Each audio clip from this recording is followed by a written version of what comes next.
turagushimye mwami Imana ishobora twese turagushimye. turagushimiye mwami Imana ishobora byose, iriho kandi yahozeho kandi izahoraho kuko wenze ubushobozi bwawe bukomeye ukima. Amen. Yesu amashi menshi. Il va prendre possession de son règne. Araza kwigarura ubwami bwe. Alléluia. Amen. Il va saisir sa grande puissance. Araza kwigarura ubutware bwe bwose. Il va prendre possession de son règne. Araza kwigarura ubwami bwe. Le règne de paix, ubwami bw'amahoro, prospérité, ubwami bw'ubutunzi, de bonheur. bwo kugubwa neza. Toutes les aspirations du peuple Ibyifuzo byose by'inyokomuntu de tous les temps abantu bo mu bihe byose vont être assouvis. aho rero niho bizasozwa. Alléluia. Amen. Personne ne souffrira de la faim. Nta n'umwe uzagira inzara. Chacun aura son pain. Buri wese azaba afite umutsima we. Alléluia. Amen. Le titre alors, Rero umutwe w'ubutumwa bw'uyu munsi, iki ni igihe cy'ubutware bw'umwijima. Mukurikire neza kuko iyi ni message Imana yabageneye. Imana ishimwe. amen Amen. amen. Iki ni igihe cy'ubutware bw'umwijima. Ari igihe Kinyarwanda kitawanye neza na titre y'Igifaransa kubera ko biragorana ngo bimacinge. Amen. Tutanga igitekerezo gusa ariko le vrai thème toujours c'est en français. Umutwe uba waje mu Gifaransa. Donc ariko bisobanuro nibyo biza kugaragaza ibyo ari byo. Igitekerezo cy'Imana. Le déchaînement des forces des ténèbres. Amen. Amen. Mu Kinyarwanda tuvuze uti iki ni igihe cy'ubutware bw'umwijima. Mais en français c'est plus profond, n'est-ce pas? Mu Gifaransa ho bifite ibyepfo cyane. Le déchaînement des forces des ténèbres. Ni igihe cy'ubutware bw'umwijima. Ni nkuko par exemple waba ufite gaze iri muri bombone cya gicupa. Amen. Iyo gaze ikaba ari nocif, ikaba ishobora kwangiza ubuzima bw'abantu. Noneho uramutse ugeze ngo murakwigire iyo rero gaze rero ibiri déchaîné, uvuga ngo ibisutswe irekuwe cyangwa imiyaga irahuha muri iki gihe igatwara imigi. Babyita le déchaînement des éléments. Uvuga ngo imiyaga iba yarekuwe nimba. Uyu munsi rero harekuwe imbaraga z'umwijima mu buryo budasanzwe. C'est ça le titre en fait. Niwo mutwe tugiye kwiga. Amen. Amen. Lisons Matthieu 28:18. Dusome Matayo 28:18. Je vous ai promis, on va aller vite. Nabasezanije ko tuza kwihuta. Mais réjouissez-vous dans le Seigneur. Ariko réjouissez-vous dans le Seigneur. Munezerwe mu mwami. Toujours réjouissez-vous. Igihe cyose munezerwe. Vous n'êtes pas comme cela. Ntago mumeze nk'ababandi. Vous avez un Dieu vivant. Mufite Imana nzima. Alléluia. Amen. Alléluia. Amen. Alléluia. Amen. Alléluia. Amen. God will never forsake you. Imana ntago izagukoza isoni. Always you'll be there. Bihe byose zabihari. Hallelujah. Amen. Hallelujah. Amen. Hallelujah. Amen. To destroy your enemies. Kugira ngo ikubite hasi abanzi bawe. Hallelujah. Amen. Nuko Yesu arabegera avugana n'abati, nahawe ubutware bwose mu ijuru no mu isi. Amen. Amen. Amen. Neti mukundwa nugeraho utavuga ngo nahawe nabwo ari ako kanya. Urabona Kinyarwanda ni ururimi ruhambaye ruhanitse kuko le ton ihindura sens. Amen. Sibiremo murabona nubwo ntazi Kinyarwanda ariko numva ko nabitahuye. Nuko Yesu arabegera avugana n'abati, nahawe ubutware bwose mu ijuru no mu isi. Amen. Amen. Amen. Jésus s'étant approché leur parla ainsi donc à ses disciples. Abwira abigishwa be. Tout pouvoir m'a été donné dans le ciel et sur la terre. Eti mukunda adusubiremo Imana adusubiremo ya magambo. Ko twamaze kwiga imbaraga zo kwatura. Amen. nuko yesu arabegera nuko yesu yesu arabegera avugana n'abati avugana nabo ati nahawe ubutware bwose nahawe ubutware bwose mu ijuru no mu isi mu ijuru no mu isi amen twese amen amen amen amen Alléluia. amen. Est-ce que nous avons vraiment pris le temps de penser à cette déclaration de Jésus? Ese koko twafashe umwanya wo gutekereza kuri iri jambo ryavuzwe na Yesu? Il a dit tout pouvoir. Avuga ngo ubutware bwose. Le mot tout Ijambo bwose englobe tout. nuvuga ngo hakubiyemo byose. Tout pouvoir Ubutware bwose m'a été donné narabuhawe dans le ciel mu ijuru et sur la terre. no mu isi.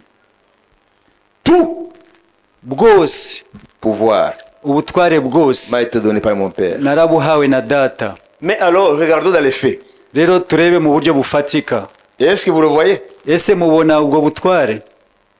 Non, il dit tout pouvoir Avuga ngo ubutware bwose m'a été donné narabuhawe dans le ciel, mu ijuru sur la terre. no mu isi. Est-ce que si nous regardons la terre, parce que nous sommes sur la terre, Kuko turi mu isi, ese iyo turebye hano ku isi, est-ce que vous voyez l'efficience de ces paroles? ese mubona iri jambo koko rigaragara?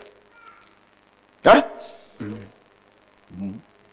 Puisque vous ne voulez pas répondre, moi je vais répondre non. Kuko mutasubije nge ndasubiza ngo oya. Dans les faits, nous ne le voyons pas. Mu buryo bufatika ntago tubibona. Amen. Nous assistons à une autre réalité. Ahubwo turi kubona ukundi kuri. Quelle est la réalité qui s'offre à nos yeux? Ese ni iki tubona n'amaso yacu ubu? Le déchaînement des forces de Satan. Ni ugusukwa kw'imbaraga za Satani. Et non pas la toute-puissance de Jésus. Ahubwo ntago ari ubutware bwose bwa Yesu Kristo. Nous voyons avec nos yeux le déchaînement des puissances des ténèbres. Turabonesha amaso yacu gusukwa kw'imbaraga z'umwijima. Et non pas la toute-puissance de Jésus. Ntago ari ubutware bwose bwa Yesu Kristo. C'est un paradoxe qui s'offre à nos yeux. Ni ibintu bihabanye turebesha n'amaso yacu. Qu'est-ce qui se passe? Ese byagenze gute? Jésus ne ment point. Yesu ntago abesha. Il ne ment jamais. Ntago abesha. Alors, qu'est-ce qui se passe? None byagenze gute? Tout pouvoir m'a été donné Ubutware bwose narabuhawe dans le ciel mu ijuru et sur la terre. no mu isi. Et quand tu regardes la terre, Ariko wareba isi on ne le voit pas. ntago tubibona. Nous voyons le déchaînement des forces des ténèbres Ahubwo tubona gusukwa kw'imbaraga z'umwijima. et non la toute-puissance de Jésus. Tutabona ubutware bwose bwa Yesu Kristo. Est-ce la perte totale ou partielle du pouvoir de Jésus sur la terre?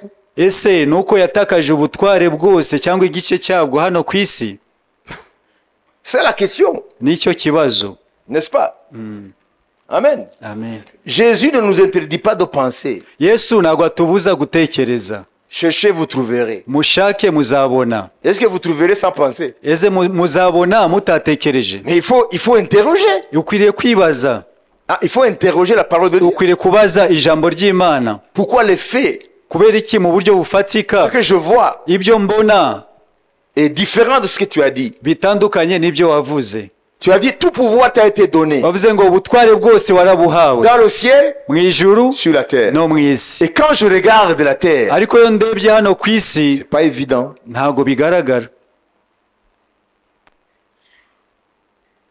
There is no evidence on earth about this word. Nta kintu na kimwe kigaragara hano ku isi ku bijyanye n'iri jambo. Alors, qu'est-ce qui s'est passé?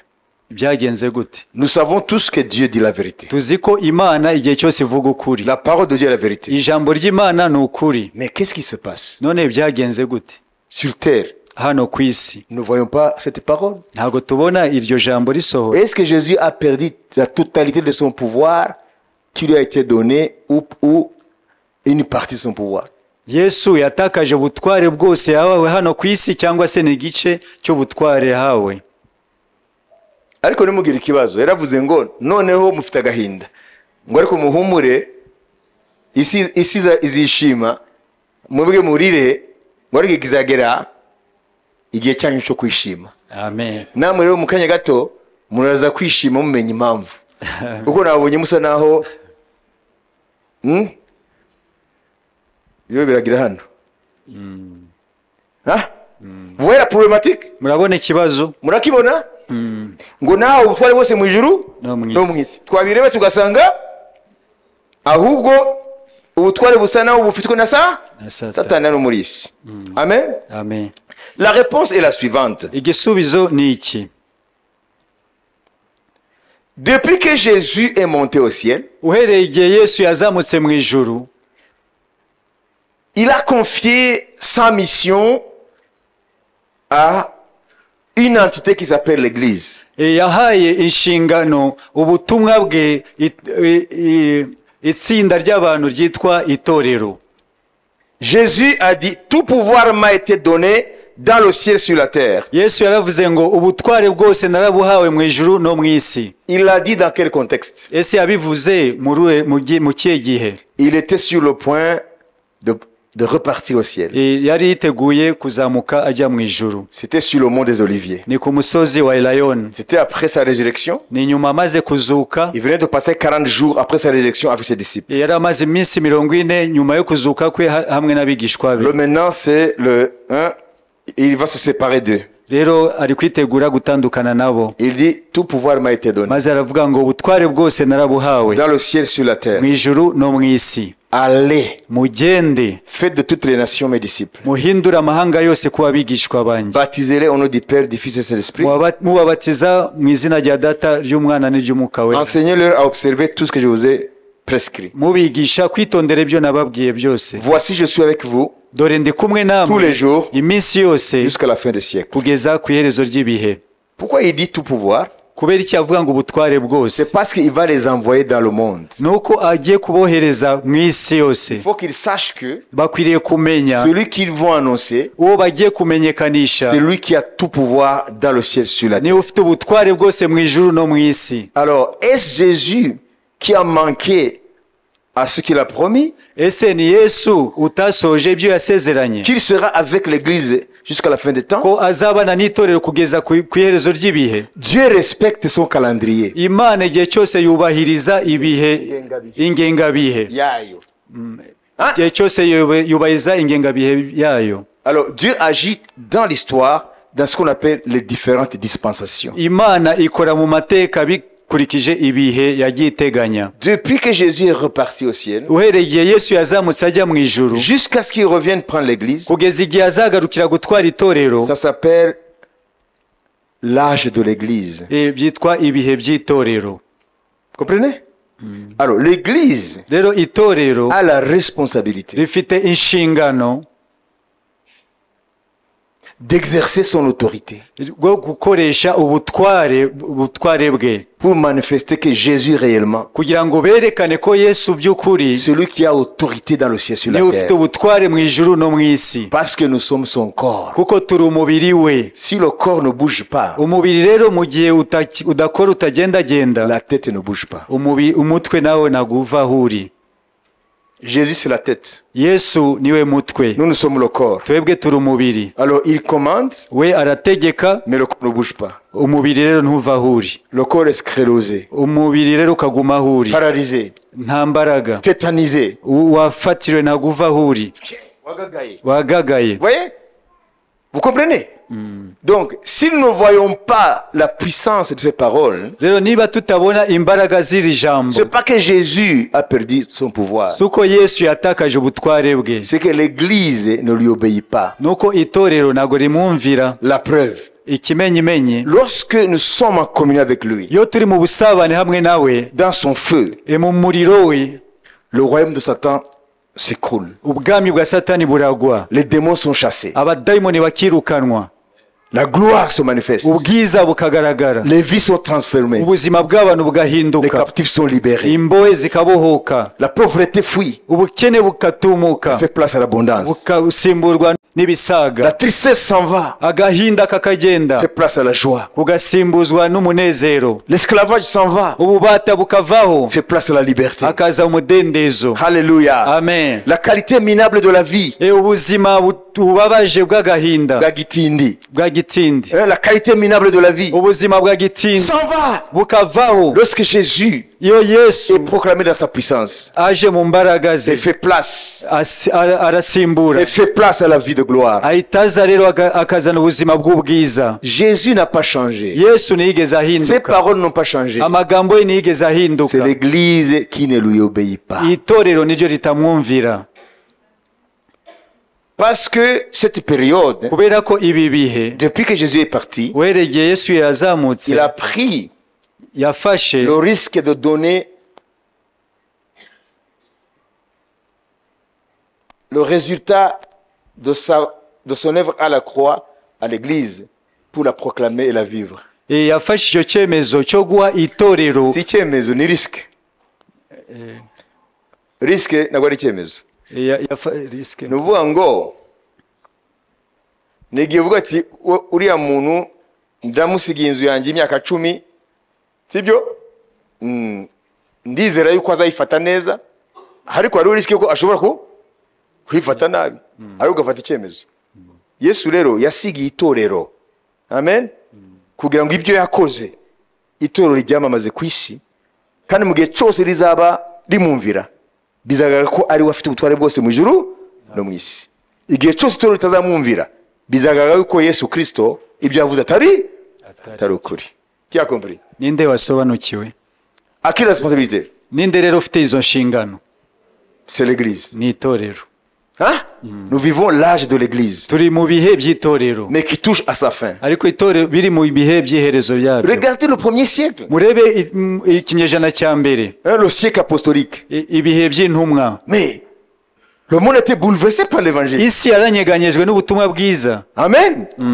Jusque dans la maison de César, Kugeza mu nzu ya Kaisari, l'empereur romain, umwami w'abaroma. Jésus a été couronné roi des rois. Yesu yamamazwa ko ari umwami Dans la maison même de César, mu nzu ya Kaisari. Jésus a été couronné roi des rois. Yesu amenyekana nk'umwami w'abami À partir de Jérusalem, uhereye Yerusalemu, par les apôtres, binyuze mu ntumwa. l'évangile a conquis le monde. Ubutumwa bwiza bwafashe isi, L'évangile a mis à genoux ubutumwa bwiza bwapfukamishije ville après ville, umugi ku wundi, nation après nation. ishanga ku rindi. L'évangile Ubutumwa a bwiza mis à genoux yarapfukamishije le prince de mensonges, umutware w'ibinyoma, le prince de ce monde. umwami w'isi. Alléluia. Amen. Alors, si aujourd'hui on ne le voit pas, Reba, niba ubu muri ibi bihe tutabibona, ce n'est pas la faute de Jésus. ntabwo ari ikibazo cya Yesu. L'église ne vit pas entièrement la soumission à son Seigneur. Itorero ntabwo riri mu mwuzuro koko wo kumvira umwami wabo.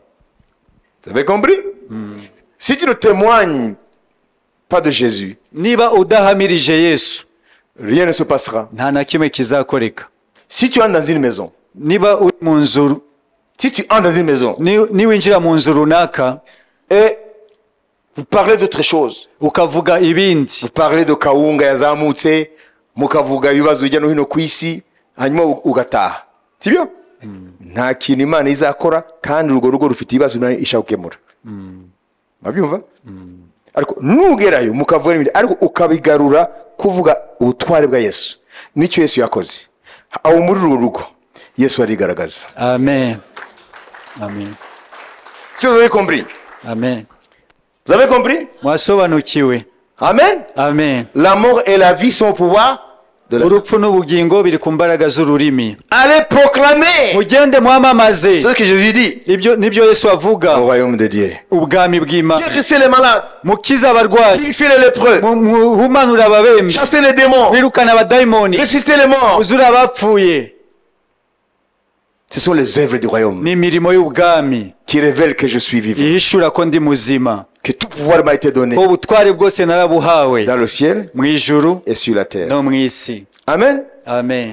Alors, cette période Rero ibi bihe turimo qui s'appelle le temps de l'église, byitwa ibihe by'itorero, depuis le jour où Jésus est parti, uhereye umunsi Yesu yazamutse mu nous ijuru, vivons la période où l'âge de l'église. turi mu bihe by'itorero. Notre époque est comme le moment de la passion à Gethsemane. Ibihe turimo ni nk'ibihe by'umubabaro wo ku musaraba. Suivez-moi. Mukurikire. Cette période Ibi bihe turimo où l'église, aho où l'église aho itorero se fait petite par rapport aux forces du monde, ryigira ritoya ugereranije n'imbaraga zo muri iyi qui si semble être petite risa nk'aho ari ritoya ou insignifiante, nk'aho nta mbaraga rifite cette période ibyo bihe où nous voyons les puissances des ténèbres se déchaîner à tous les niveaux, aho tubona imbaraga z'umwijima ziri kwisuka mu nzego zose nous allons z'ubuzima l'expliquer turaza dans kubisobanura tous les domaines. mu nzego zose C'est comme le moment, ni nka bya bihe à partir de la nuit là à Gethsemane, uhereye muri wa mugoroba w'i Getsemane où Jésus a été saisi aho igihe Yesu yafatwaga et que sa passion a commencé, noneho imibabaro ye iratangira jusqu'à Golgotha. kugeza ku igorogota Cette période-là, ibyo bihe même avant sa résurrection, na mbere y'umuzuko we cette période-là, ibyo bihe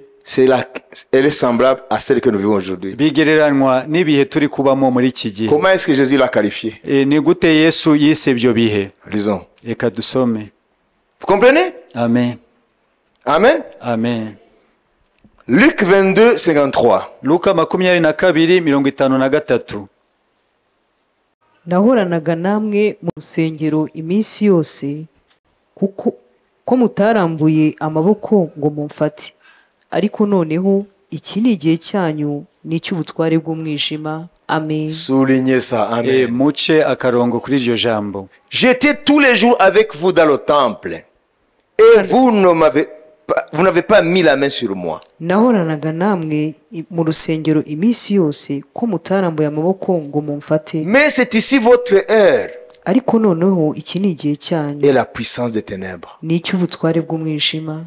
Amen. amen Après avoir dit ça, amaze kuvuga aya magambo la force est venue sur ces hommes-là qui venaient le prendre, imbaraga le saisir. zaje kuri abo bantu baje kumufata. Et Jésus a été pris comme un brigand, comme un malfaiteur. rero Yesu afatwa nk'inkozi y'ibibi.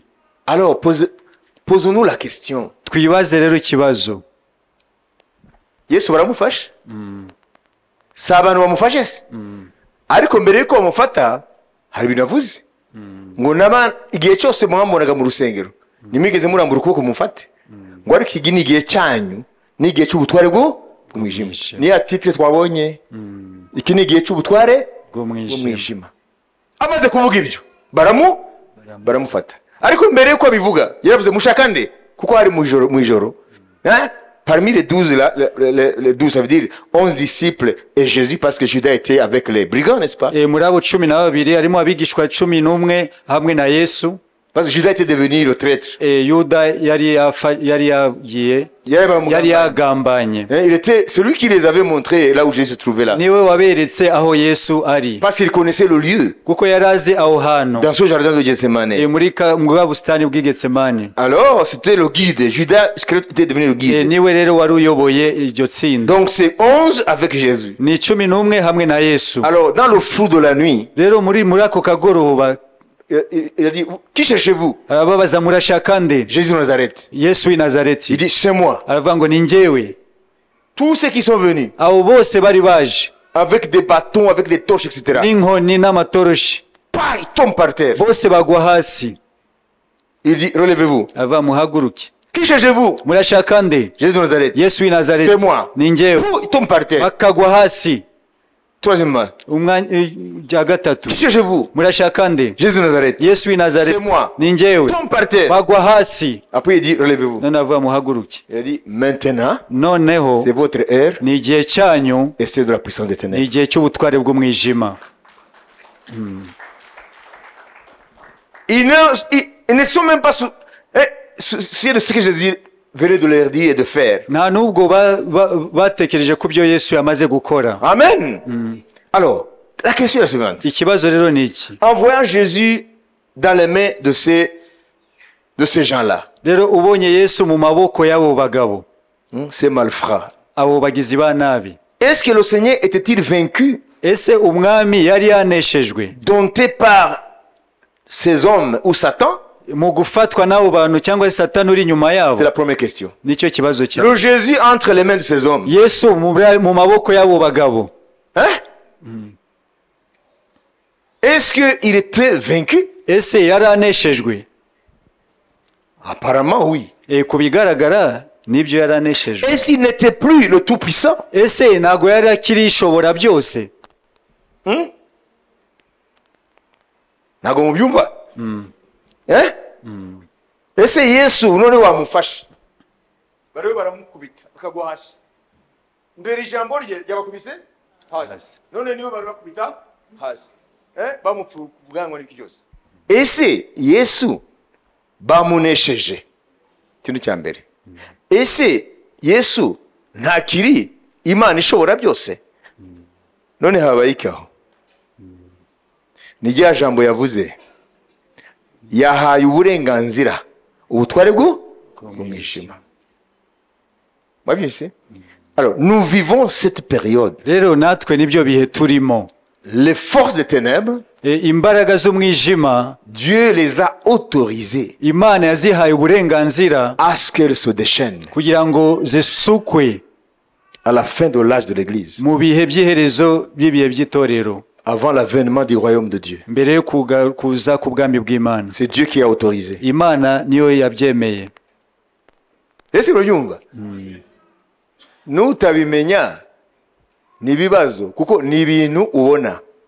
Alors, qu'est-ce qui nous dit que c'est l'heure des puissances des ténèbres? Ni iki kitubwira yuko ari ibihe by'ubutware bw'umwijima?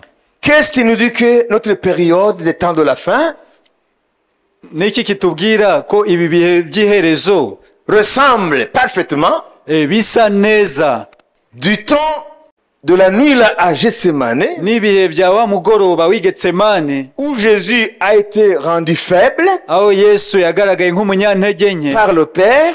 ari data umurekuye. Amen. Amen. Où Jésus a été devenu un simple homme. Aho Yesu yabaye umuntu usanzwe.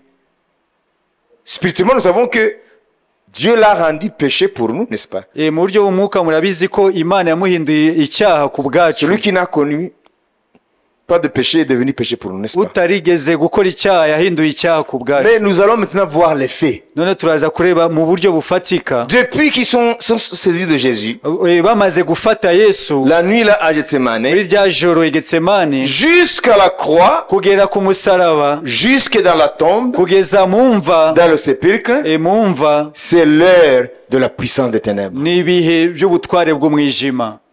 C'est comme si Dieu est vaincu. Ni nkaho Imana yaneshejwe. C'est comme si Satan vient de triompher sur Dieu. Ni nkaho Satani yanesheje Imana. Vous comprenez?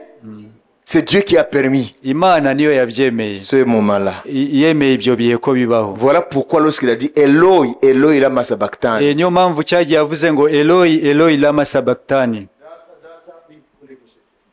lorsqu'il a dit cela, Igihe yavugaga ayo magambo, Amen, et qu'il s'est crié avec une voix forte, akarangurura n'ijwi rirenga, Père, Data, entre tes mains, mu biganza byawe je remets mon esprit. shizemo ubugingo La bwanjye. Bible dit, Bibiliya yavuga ngo le soleil s'est caché, izuba ryahise ryihisha, des ténèbres umwijima ont envahi la terre, uhita utwikira isi, enveloppé la terre, utwikira isi.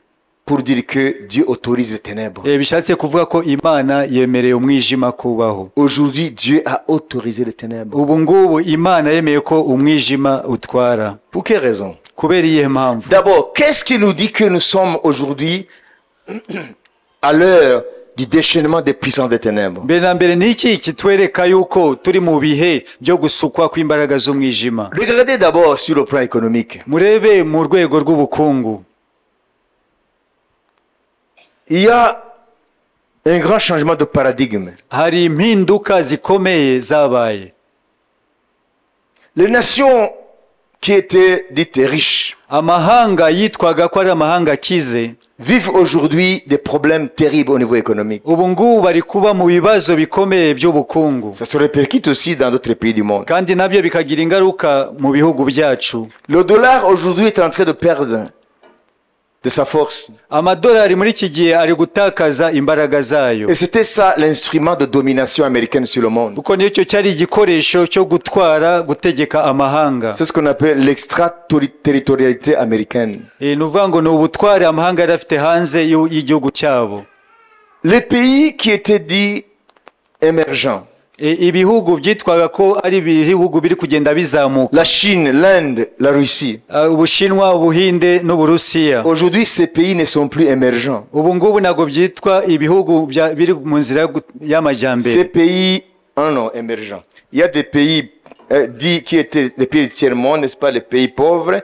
Aujourd'hui, on les appelle les pays en voie de développement. Hari ibihugu byitwa ko ari ibikennye, ubu babyita ngo ni ibihugu biri mu nzira y'amajyambere. Alors, les pays à revenus intermédiaires aujourd'hui qui étaient appelés les pays émergents, c'est-à-dire qui émergent du monde, du tiers-monde vers le premier monde. Ni ibihugu biri kuva mu rwego rwo hasi. Byari kuva, maintenant c'est plus le cas. Mbere byari birimo kuva mu rwego rw'iterambere noneho rusatira bya bihugu bya mbere. Aujourd'hui, même si l'Occident ne veut pas le reconnaître, uyu munsi nubwo ibihugu by'iburengerazuba bitashaka kubyemera, l'Occident se voile la face. Bakitwikira mu maso. La Chine n'est plus un pays émergent. Ubushinwa ntabwo bukiri bya bihugu biri gusatira. La Chine a déjà émergé. Ahubwo Ubushinwa bwamaze kugera muri rwa rwego rw'ubukungu bwo hejuru. Il est aujourd'hui au niveau des puissances mondiales. Ubu ngubu Ubushinwa buri mu rwego rw'ibihugu by'ibihangange ku isi. La Russie n'émerge plus. Uburusiya ntabwo buri kuzamuka. Ce ne sont plus des pays émergents. Ntabwo bikiri bya bihugu ngo biri kuzamuka bisatira bya bihugu. Ils ont déjà émergé. Ahubwo nabi byamaze kugera mu rwego rw'ubukungu. L'Inde n'émerge plus. Ubuhinde ntabwo buri kuzamuka. Il est aujourd'hui au niveau d'une puissance mondiale. Ntabwo buri mu bihugu by'ibihangange. Voilà le changement de paradigme. Rero nizo mpinduka ziri kuba au niveau économique. Mu bijyanye n'ubukungu. L'Occident n'est plus une puissance économique titulaire de la première place mondiale. Ibihugu by'iburengerazuba ntabwo ari byo bigifite ubutware byonyine hejuru y'ibindi bihugu. Sur le plan économique. Ku bijyanye no conséquence. Ingaruka yabyo. Alors, ces puissances-là qui étaient dites émergentes, ces puissances qui étaient dites émergentes, la Chine, l'Inde, la Russie, aujourd'hui, elles réclament, elles imposent ces puissances-là l'égalité avec les puissances d'antan. Voilà la crise au niveau international. Voilà pourquoi l'économie aujourd'hui est ébranlée. Vous comprenez? Amen. Parce qu'il y a une lutte entre ceux qui détenaient la première place, l'Occident, et les autres pays qui émergent et qui aujourd'hui ne sont pas des pays émergents, mais des puissances au même titre que les anciennes puissances. Ça, c'est le premier domaine. Le domaine social. Beaucoup de foyers dans le monde. À commencer par ces pays qui étaient riches. Beaucoup de foyers aujourd'hui vivent dans la précarité. Avant, ils avaient tout. Maintenant, beaucoup de familles dans ces pays-là qui étaient dites pays développés. Beaucoup de foyers connaissent aujourd'hui la précarité. Et ça va vers la pauvreté. Est-ce que vous comprenez? Je ne parle pas des pays dits pauvres. Je parle des pays qui étaient dits pays développés. Aujourd'hui, ils vivent la précarité. Aujourd'hui, ils vivent même dans la pauvreté. Alors, ça crée des problèmes. Et ça impacte le monde. Parce que ces pays-là, c'était des pays qu'on appelait les pays donateurs. Sans parler de l'hypocrisie. Qui pillaient d'une main et qui donnaient de l'autre. Mais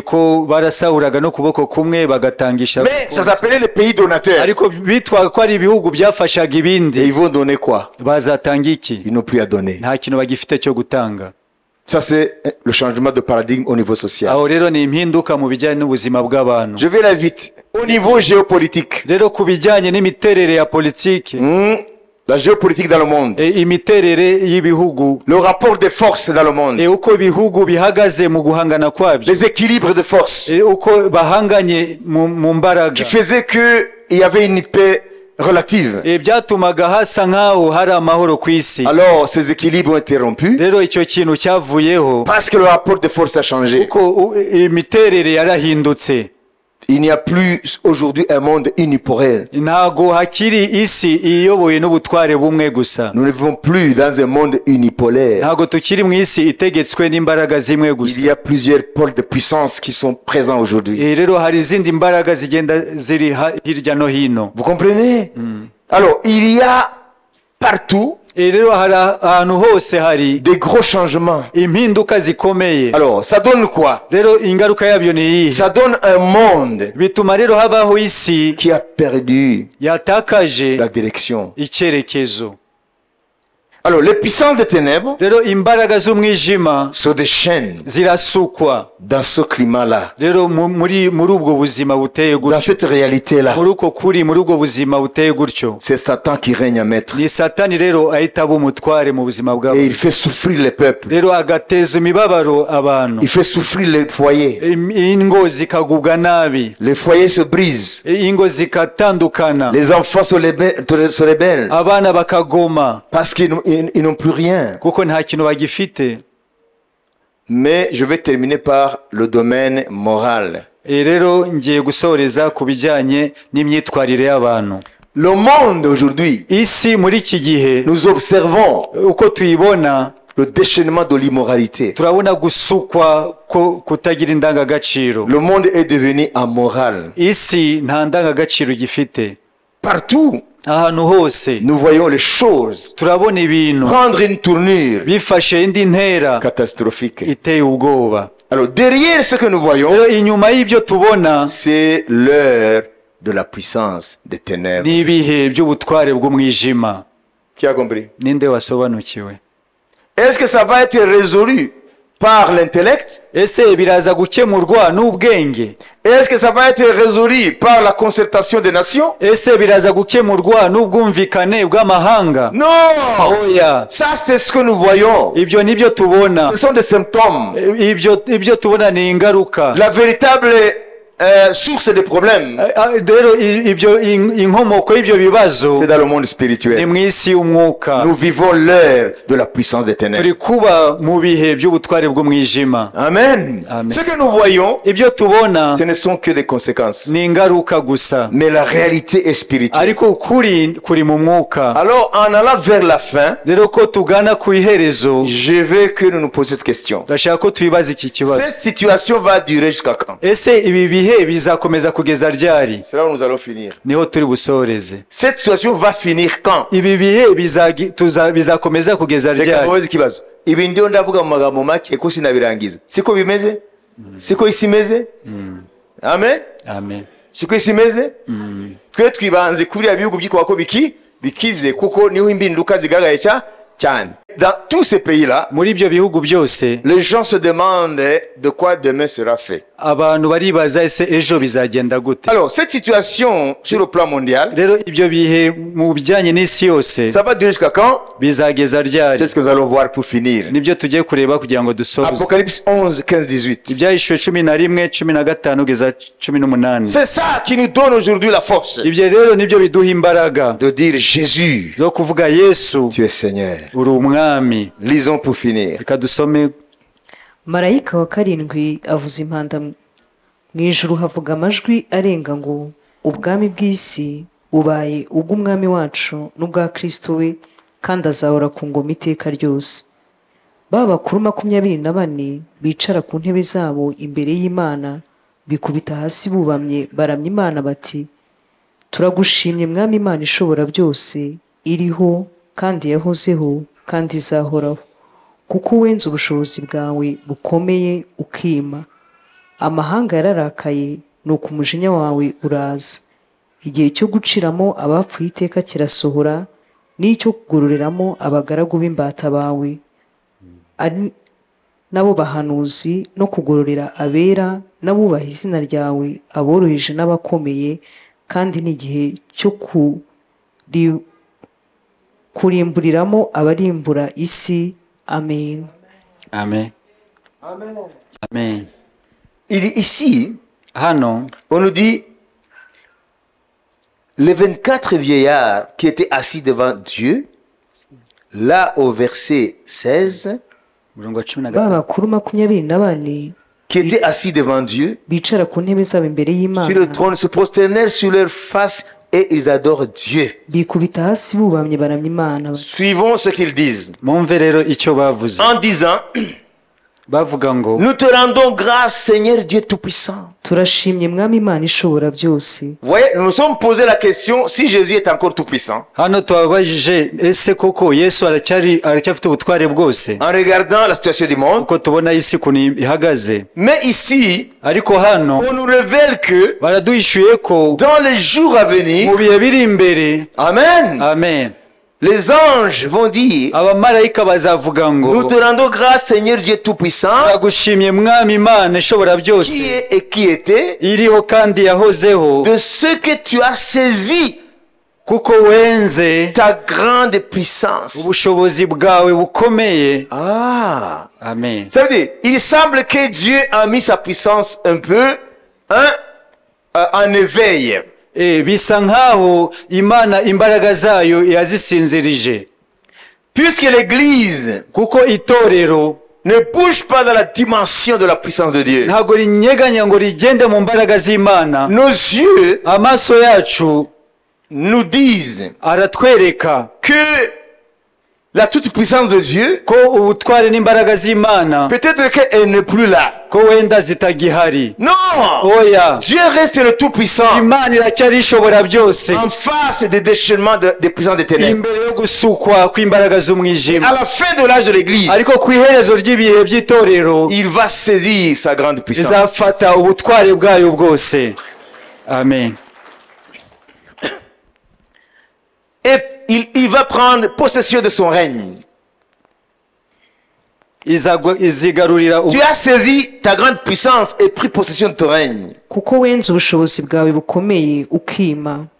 Voilà, je vais terminer en ceci. rero ngiye gusoreza kuri iki. Aujourd'hui, nous vivons la fin de l'âge de l'Église. Uyu munsi turi kuba mu bihe by'iherezo y'ibihe by'itorero. Alors, il semble que Jésus ne règne pas. Rero bisa nkaho Yesu atafite ubutware, Il semble que Jésus n'est pas opérant. bisa nkaho Yesu atari gukora, Il semble que Satan est devenu le plus fort. bisa nkaho Satani ariwe ufite imbaraga. Nous voyons des guerres partout, Turabona intambara ahantu des hose, famines. turabona inzara. Je n'ai pas cité le problème écologique, Ntabwo navuze ku bibazo by'ikirere, le changement climatique. impinduka z'ikirere. Nous voyons la nature elle-même se déchaîner. Turabona ibyaremwe uburyo biri Nous voyons des vents violents. turabona imiyaga ikomeye, Nous voyons des sécheresses. turabona amapfa hirya no hino, Nous voyons des tempêtes. turabona imiyaga, Nous voyons des tremblements de terre. turabona imitingito, Nous voyons des feux qui brûlent des forêts. turabona imiriro itwika amashyamba. Donc la nature elle-même se déchaîne. Nibavuga ngo ibyaremwe byose ubwabyo biri Les kwisuka. éléments se déchaînent. Ibi byaremwe Imiyaga,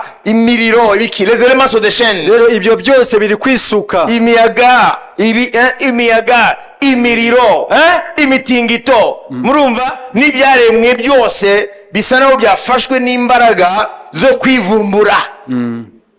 La nature elle-même se déchaîne. Ibyo byose byaremwe ubwabyo birasukwa. Bisa n'ibyivumbura. Est-ce que Dieu a créé l'océan pour que il emporte des villes? Ese Imana yaremye inyanja kugira ngo ziterure imijyi? Non. Oya. Est-ce que Dieu a créé le vent pour qu'il emporte les habitations, il emporte tout? Ese Imana yaremye imiyaga kugira ngo itware amazu, itware ibintu byose Et les hommes? n'abantu ibaterure?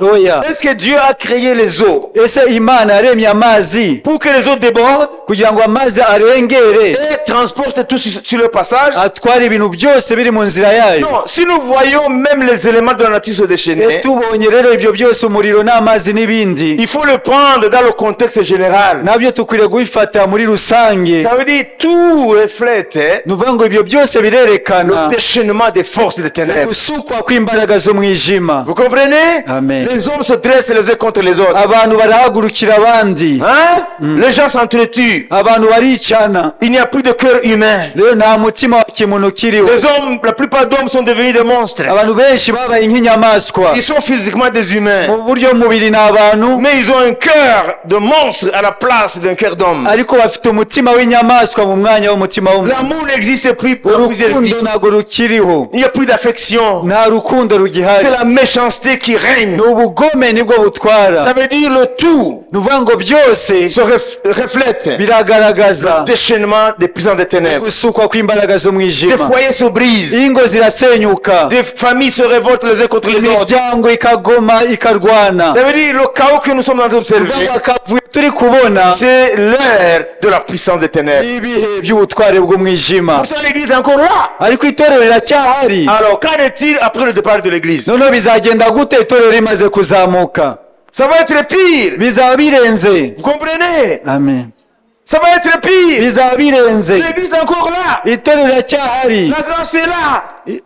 La grâce est là. ubuntu burahari, Les prières, l'encens montent vers Dieu. amasengesho nk'imibavu arazamuka imbere y'Imana, Pourtant les choses se déchaînent. ariko ibintu biracyasukwa. Et après le départ de l'église, rero itorero rimaze la kuzamuka, fin de la grâce, ibihe by'ubuntu birangiye, quel sera l'état du monde? noneho isi bizagenda Ça gutya, va être terrible, bizaba biteye ubwoba, catastrophique.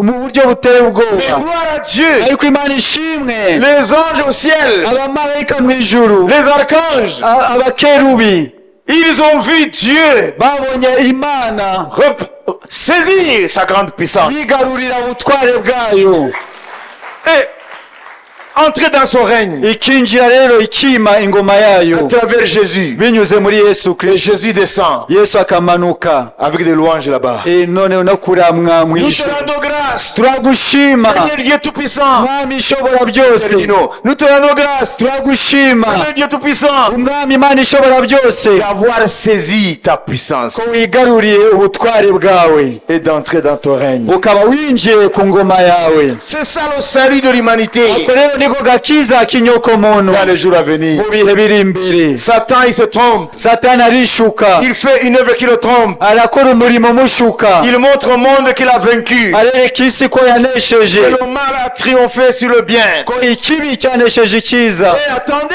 Ariko tegereza, Dieu va saisir sa grande puissance. Imana rero izigarurira imbaraga zayo, Et Dieu va entrer dans son règne. Imana rero izinjira ku ngoma yayo, Il viendra izaza en la personne de Jésus. muri Yesu Kristo. Et Dieu va imposer Imana rero izategeka, silence aux vindictifs. izacecekesha umutware w'isi. Et Jésus va amener la paix. Yesu rero azazana amahoro Dans ce monde même, muri iyi si nyine. la mer ne se déchaînera plus.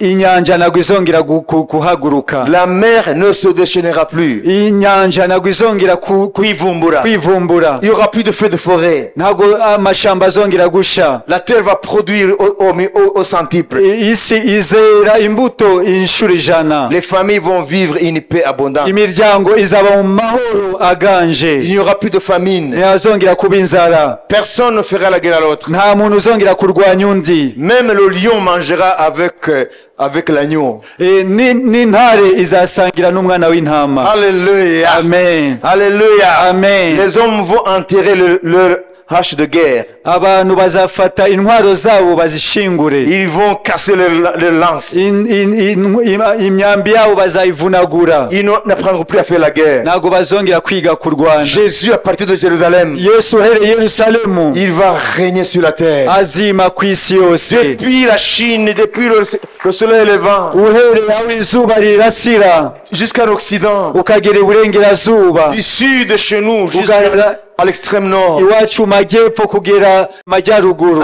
Kuva ikusi kugeza kaskazi, kuva mu majyepfo kugera iburasirazuba n'iburengerazuba. Alors Jésus va amener Yesu la azazana amahoro différente de la Pax Americana. atandukanye n'aya mahoro y'Abanyamerika. La paix, la paix, la paix. amahoro amahoro La paix en abondance. amahoro aganje Personne n'ira son prochain. nta n'umwe uzanga mugenzi we Alléluia. oya Buri rugo rwose ruzaramuswa amahoro. amen Alléluia. Amen. C'est ça l'ère messianique. rero nibyo bihe bya mesiya C'est pourquoi Jésus dit priez. niyo mpamvu yesu avuga musenge Que ton règne vienne. ubwami bwawe buze Que ton règne vienne. ubwami bwawe buze Aujourd'hui, c'est le déchaînement des puissances des ténèbres. ubu ibi bihe ni ibyo gusukwa ku mbaraga z'umwijima Mais attention, ariko mwitonde on a saisi Jésus. bafashe yesu Ok? On l'a malmené. bamugirira nabi On a craché sur lui. baramucira On l'a battu. baramukubita Couronne d'épines. bamwambika ikamba ry'amahwa Crucifié. baramubamba Les chants, les cantiques du peuple de Dieu se sont tus. indirimbo z'abana b'imana ziraceceka Satan, il est vainqueur. satani yanesheje Il semble vainqueur. bigaragara ko yanesheje Mis dans la tombe. nijoro mumva Mis dans la tombe. ashirwa mumva Oh, Satan, avec les siens, triomphe. satani nabe baramamaza ko Ok? banesheje Et le troisième jour, ku munsi wa gatatu il ressuscite. yarazutse Et à partir de là, uhereye aho la joie umunezero parmi ses disciples. mu bigishwa be La joie umunezero parmi les siens. mube Ça va se passer ainsi. niko bizakoreka Jésus revient pour mettre fin au déchaînement des ténèbres. yesu areje kugira ngo ahagarike gusukwa kw'imbaraga z'umwijima Alléluia. amen Donc ne te trompe jamais rero ntukishuke en pensant que Dieu a échoué. utekereza ko imana yaneshejwe Hein?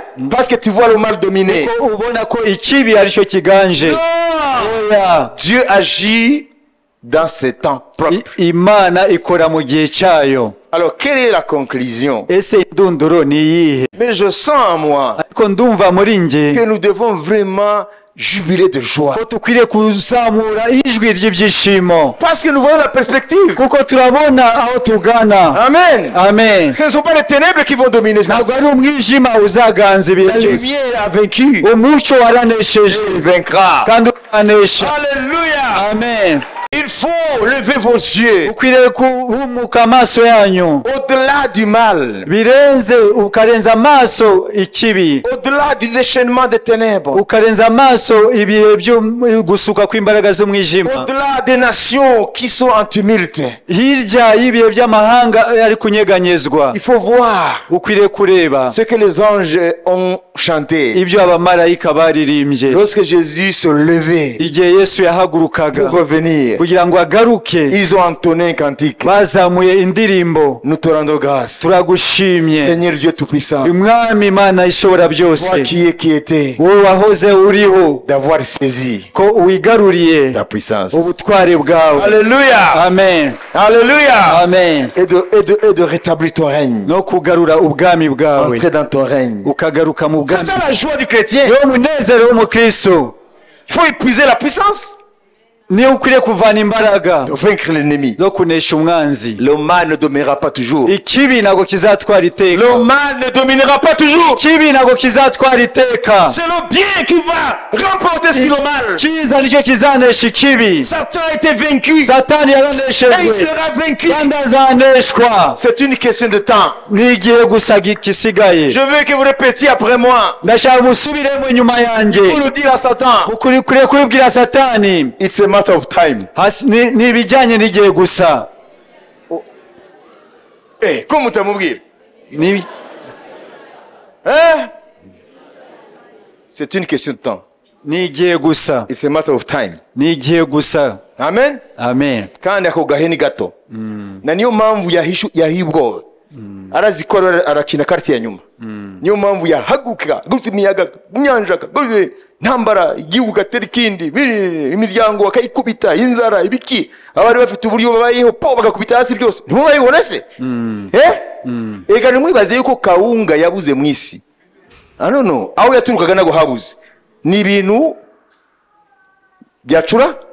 byacuramye kuko ni igihe cy'ubutware bw'umwijima nubwo mwahinga mukeza nimugire uruzuba ntabwo ibiciro byamanuka wabitse kubera yuko ni igihe ntabwo ari ibintu byabuze ibintu birahari ariko ni igihe cy'ubutware bw'umwijima bayumvise Alors, je vais terminer. rero ngiye gusoza Quelle est la conclusion? indondoro rero ni iyihe? Alléluia. Amen.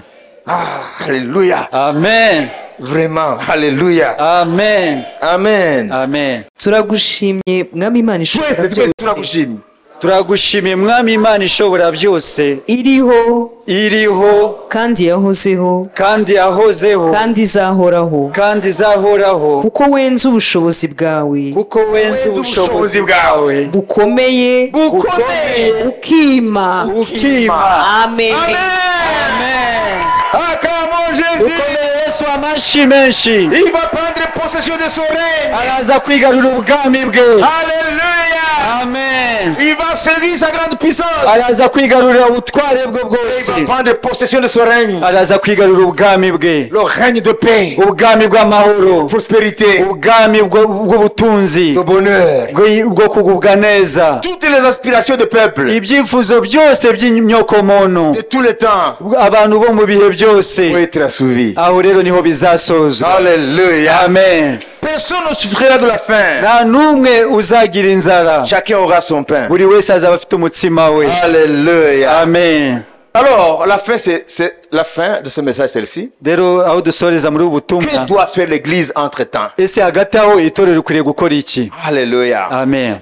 Alléluia. Amen. Meanwhile, hagati aho what can do the church? niki itorero rikwiriye gukora? Amen. Amen.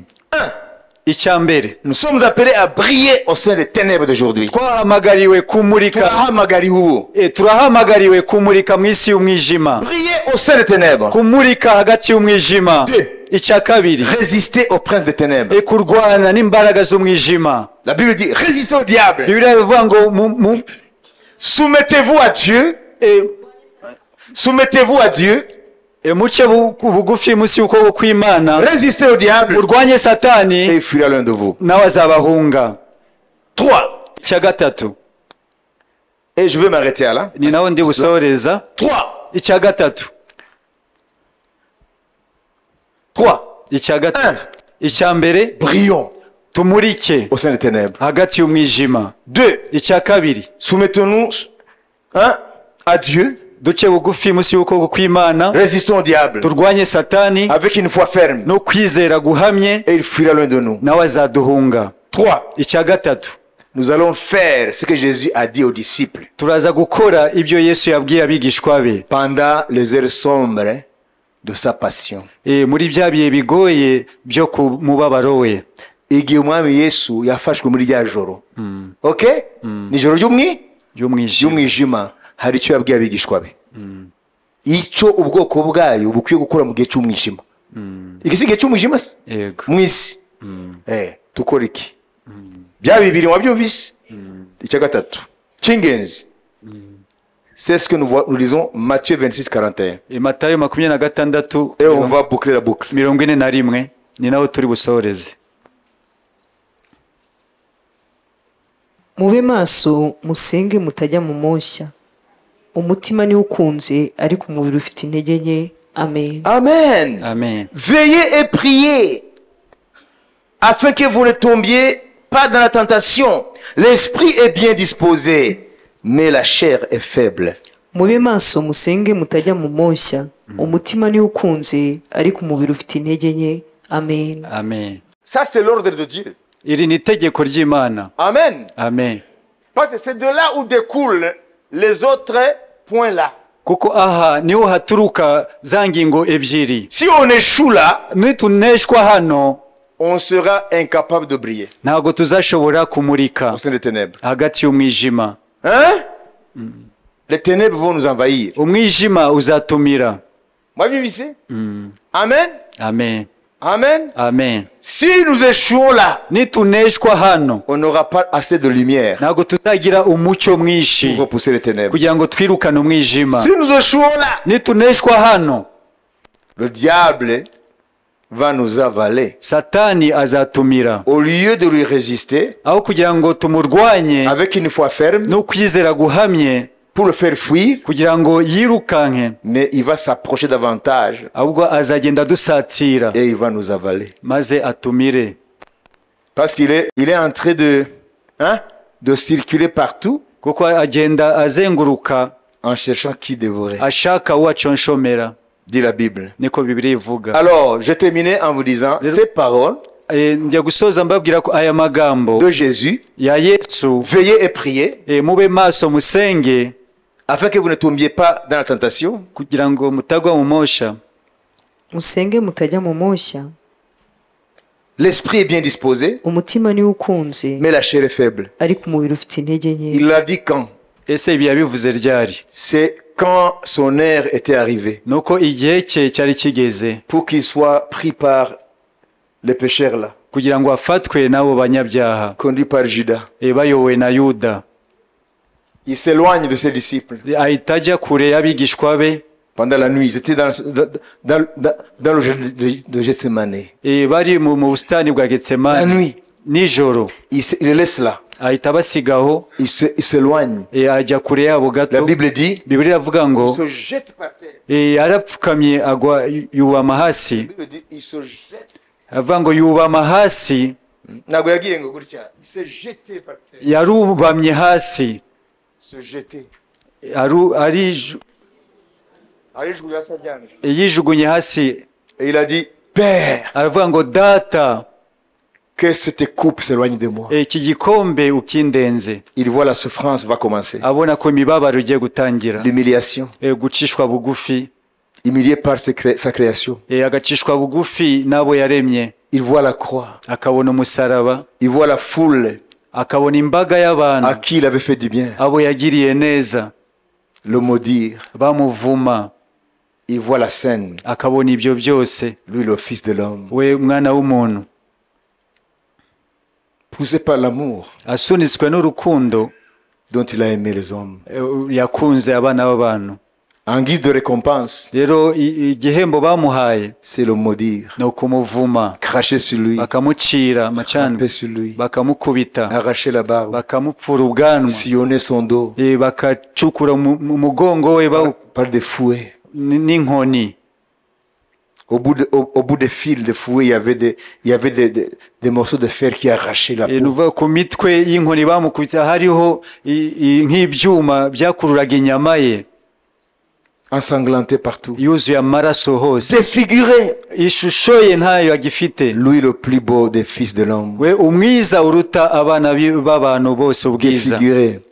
Isura ye Il n'a fait barayangiza. que aimer. We icyo yakoze ni uko yakunze Il n'a abantu, jamais haï. ntiyigeze yanga umuntu, Il a aimé yarakunze jusqu'au bout. kugeza ku iherezo. Et voilà, il voit la scène. Rero abona ibyo byose, Et il prie. arasenga, Père, data, si c'est possible, nibishoboka que cette coupe iki gikombe s'éloigne de moi. ukindenze. C'est la première fois. Nibwo bwa mbere Il retourne voir ses disciples. asubirayo areba abigishwa be, Il le trouve endormi. asanga barasinziriye, Il combattait contre le sommeil, mais ça n'allait pas. barwana n'ibitotsi ariko bitagenda. Il dit, mes amis, Arakangura ngo nshuti, pourquoi est-ce que vous n'avez pas veillé une seule heure avec moi? kuki mutabanya nanjye maso nibura isaha imwe? Il dit ceci. Aravuga ngo Réveillez-vous, priez. mukanguke Et musenge. il dit ces paroles. No, avuga aya magambo. L'esprit est disposé. Umutima urakunze Faire la volonté du Père. gukora ubushake Mais bw'Imana, la chair est faible. ariko umubiri ufite intege nke. Deuxième fois, il s'éloigne. Bwa kabiri yongera ajya kure, Il se jette par terre. yikubita Il hasi, dit, Père, aravuga ngo data, que cette coupe s'éloigne de moi. iki gikombe ukindenze. Les deux fois, Izo nshuro ebyiri pas de réponse. nta gisubizo yabonye. C'est la première fois Nibwo bwa mbere dans l'histoire de la Trinité mu mateka y'ubutatu bw'Imana qu'il y a coupure. ko habayo gutandukana. C'est la première fois Nibwo bwa mbere où le Père aho data ne répond pas au Fils. adasubiza umwana. La troisième fois, Inshuro ya gatatu qui est la dernière, ariyo ya il nyuma, retourne, asubirayo le trouve endormi. asanga barasinziriye. Il dit, mais levez-vous, Mukanguke, priez. musenge, Parce que Jésus était aux prises avec toutes les puissances des ténèbres. kuko Tout Yesu l'enfer s'est déchaîné contre lui. uvuga ngo ikuzimu hose yari yisutse kuri Yesu. Tous les démons démons s'acharnaient contre lui. abadayimoni bose bari bamuhagurukiye. Et priez. musenge musenge, L'esprit est disposé, umutima mais urakunze la chair est faible. ariko umubiri ufite intege nke. La troisième fois, inshuro rero ya gatatu il prie son père. arasenga Il dit, data, Père, avuga ngo data, que ta volonté soit faite. ubushake bwawe bube ari bwo buba. Il n'a plus demandé que la coupe s'éloigne. ntabwo yongeye gusenga ngo igikombe Imana Que ta ikimurenze, volonté soit faite. ubushake bwawe aba ari bwo buba. Et il dit, dit, aravuga ngo maintenant, noneho igihe le kirageze, Fils de l'homme, umwana w'umuntu umwana w'umuntu est mis entre les mains des hommes. ashyizwe mu maboko y'abantu. Alors il retourne. noneho asubirayo Il dit aux apôtres, abwira intumwa ze, maintenant, noneho igihe vous pouvez dormir. mushobora gusinzira, C'est fini. birarangiye, C'est décidé. byamaze, icyemezo cyafashwe, Je dois faire ngomba gukora ce qui m'a amené jusqu'ici. icyanzanye hano. Alors, mes amis, rero inshuti, le conseil qu'il a donné aux apôtres, inama yahaye intumwa il nous le donne aujourd'hui. natwe irayiduhaye uyu munsi. Les ténèbres se font denses. umwijima ukomeje kuba mwinshi. Qu'est-ce qu'il faut faire? ni iki dukwiriye gukora? Veillons tube maso et prions. dusenge, Parce que la chair est faible. kuko umubiri ufite intege nke. Nous pouvons succomber. dushobora kuneshwa, Nous pouvons tomber en tentation. dushobora kugwa mu mosha. Les temps vont devenir difficiles. ariko ibihe uko bimaze gukomera, Les temps vont continuer à devenir difficiles. ibihe bizakomeza kuba bibi. Alors, si nous ne veillons pas, rero nitutaba et maso, si nous ne prions pas, nitudasenga, les ténèbres vont avoir raison sur nous. umwijima uzatunesha. Alors, je vous invite, mes frères et sœurs, rero ndabahamagarira abavandimwe, à joindre à votre volonté hamwe n'ubushake bwanyu mwongereho iki, que chacun fasse ko buri wese des efforts ashiremo imbaraga pour que les 5 jours de prière kugira ngo iyi minsi 5 y'amasengesho et de jeûne, no kwiriza tu fasses taire là, ucecekeshe ibitekerezo byawe, entends la voix de l'esprit dans ta conscience. wumve ijwi ry'umwuka mu mutima nama wawe. Tu ne résisteras jamais. ntabwo uzigera unesha. Si tu es quelqu'un qui va au ciel, niba uri umuntu ujya mu ijuru, tu ne vas pas résister au déchaînement des puissants des ténèbres. ntushobora kuzahagarara imbere yo gusukwa kw'izi mbaraga z'umwijima Si tu ne veilles pas, nutaba maso, si tu ne pries pas. nudasenga. Je vous invite vraiment ndabahamagarira koko, à ce que vous puissiez, avec les charges qui sont hamwe les vôtres, hamwe n'inshingano mufite, avec les responsabilités qui sont les vôtres, hamwe n'inshingano zitandukanye mufite, il faut vraiment faire ce que Jésus dit. mukwiriye gukora ibyo Yesu avuga. Il faut veiller, mukwiriye kuba il faut maso, prier. mugasenga. C'est ce qu'il a dit aux apôtres. nibyo yabwiye intumwa. Le sommeil qui les faisait, qui les assoupissait, rero ibyo bitotsi byari bibaremereye, ce n'était pas un sommeil naturel. ntabwo byari ibitotsi bisanzwe, C'était les forces des ténèbres. ahubwo zari imbaraga z'umwijima. Le même phénomène se produit aujourd'hui. ni nabyo biri kuba muri iki gihe cyacu. Regardez, murebe, ntabwo mbigisha byinshi. Nimurebe mwebwe nimba mumaze nk'umwaka mugakiza. Nibura umwaka. Murebe abantu mwakirije rimwe. Ni bangahe bakihari? Ni bake. Mwebwe mumaze imyaka 10. Ni bangahe bagihari? Ni bake. Ubu rero umwaka tugira uyu nuriya uza. Abantu batazakora ibi umwami avugana. Ni imbarwa bazasigara. Bazasigara n'ishusho. Ishusho yo kwitwa abakristo. Ariko ingeso zabo zizabatamaza. Bazazima nk'amakara basutse w'amazi. Haleluya, izabiri uburyarya. Imbaraga zo gukiranuka ntazo bazagira. Nimuzakangwe nimunabona amatoro yuzuye. Nabareke ikimenyetso cy'uko itorero ari rizima. Abantu bazaba bafite imihango yo kujya gusenga, ariko ubuzima bw'Imana buzaba bwaravuyeho. Puisque ibibazo bibe biraza, nta n'umwe azahagarara kiretse akoze ibyo Yesu yavuze Getsemane, igihe ararwana n'imbaraga z'umwijima, ngo nimube maso musenge, nimujye mu mosha. Voilà le message d'aujourd'hui. nibwo butumwa bw'uyu munsi. Dieu nous invite Imana iraduhamagarira à prier, gusenga à veiller, kuba maso à lui demander la force tukamusaba imbaraga pour que nous puissions briller kugira ngo tubashe kumurika au sein des ténèbres, hagati qui y'umwijima se font denses, rukomeza kwiyongera et aussi à résister au diable no kurwanya satani avec une foi ferme no kwizera guhamye et le faire fuir no gutuma rero yiruka et arracher ses proies, rero tukamumwambura iminyago les âmes qui l'enchaînent. ubugingo yafashe nk'imbohe. Je pense que vous m'avez écouté Ndizera ko mwanyumvise et vous m'avez entendu. ko mwumvise Tous ensemble, twese hamwe comme un seul homme, nk'umuntu umwe nous allons devant le trône turajya imbere y'intebe y'Imana demander au Seigneur. dusabe umwami Lui dirons, tuzamubwira Seigneur, nous voici, mwami turi hano nous suivons ton conseil. turakurikiye inama yawe C'est l'heure de la puissance des ténèbres. ni ibihe by'ubutware bw'umwijima Nous venons faire ce que tu avais dit à tes disciples. tuje gukora ibyo wabwiye abigishwa bawe Nous venons prier tuje gusenga pour que nous puissions avoir la force kugira ngo tugire imbaraga de résister zo guhagarara avec une foi ferme no kwizera guhamye jusqu'à ce que tu reviennes. kugeza igihe uzagarukira. Alors, il y va de ta volonté. rero ibyo bijyanye n'ubushake bwawe Tu dois être déterminé. ukwiriye gufata icyemezo. Ne dis pas, oh, moi je n'ai pas j'ai pas le temps, I'm very busy. Ça, ce sont des injonctions du monde des ténèbres, ça. Ntuvuge ngo njyewe ngo mfite akazi kenshi ngo mfite nta mwanya mfite, ibyo ni amajwi ava mu mwijima. À moins que tu ne sois pas vraiment quelqu'un qui est en plein sur le champ de bataille. Kereka niba utakiri ku rugamba.